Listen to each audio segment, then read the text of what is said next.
Indian industrialists and foreign industrialists are all taking their money out, sir. Let me tell you as a voice of the government, the India growth story is for real. The demographics, the consumption demand, the domestic savings, capital formation, they are all fairly satisfactory. Fiscal deficit is a cause for worry. From 5.9 we have to move to 5.1 and then 4.5. That's a cause of worry. There is a deficit in the trade. It's a cause of worry. At the same time, our exports have grown. The rupee has to stabilize. That is true, and we need to do everything in our capacity to stabilize the rupee, except by artificial intervention by the RBI, which, as history tells us, is not the best way to go forward. We've got to find, the economy has to find its level.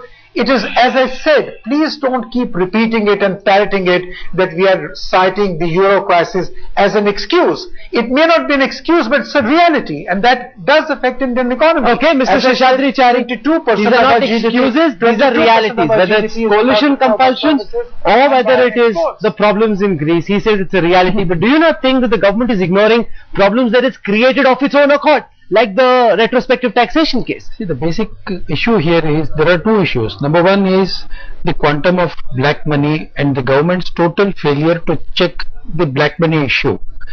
The second issue is that the government's credibility has come under question.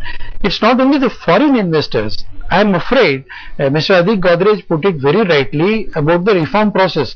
Today, even if the government goes ahead with the reform process, even the Indian investors do not want to trust this government, because every decision of this government, for some procedural reason or the other, has been challenged, and the Supreme Court has struck down each and everything. You give a license today, and after 8 years, the Supreme Court says that the license process is wrong, because somebody in the government has benefited out of turn, and the license is cancelled. And that's the reason why India Inc. The confidence that the India Inc. should be having.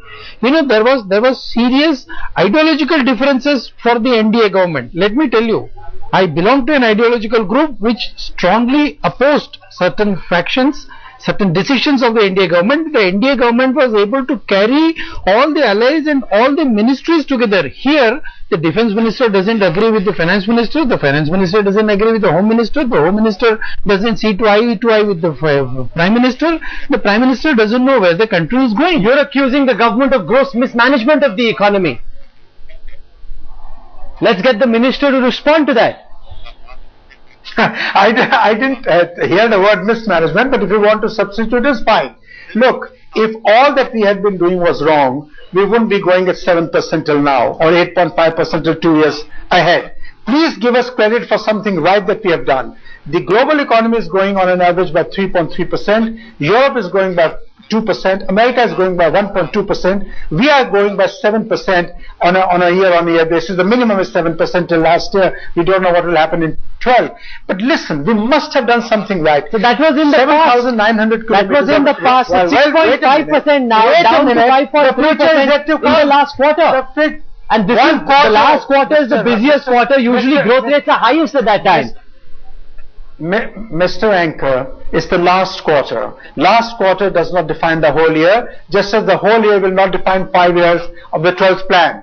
I am telling you that 5 years of the 12th plan, on an average, even in this scenario, we will grow at 7.5 to 8%. But Minister, what do you intend to do for the future about the problem of India Inc. having no confidence in your government? The fact that the Ambanis, the Tatas, the Mahindras, all of them are taking their money out. They're fed up with regulatory hassles. They say their projects don't go through. This is Indian industry. They're going out. How will we attract foreign industry, Minister? Mr. Kanwar, I'm so sorry. I'm so sorry. Go through your facts again and don't be excited by few investments being made outside. The bulk of Indian corporates investments are in India. They continue to make profits in India. They would like to invest more. We welcome that. But let me tell you, as far as the support of corporate India to government is concerned, I don't think it is lacking. But even so, as long as the people of India support the government, as they've shown in the last elections, as they will show in the next elections, we are quite confident. I'm not smug. I want to be very clear and candid. There is a challenge. There are difficulties. We need to address those challenges, and we will. But please please don't confuse constructive criticism with compulsive cynicism. Rahul, Whether it is the opposition or sections of the media, we need to know that there are limits of constructive opposition. You are entitled to that.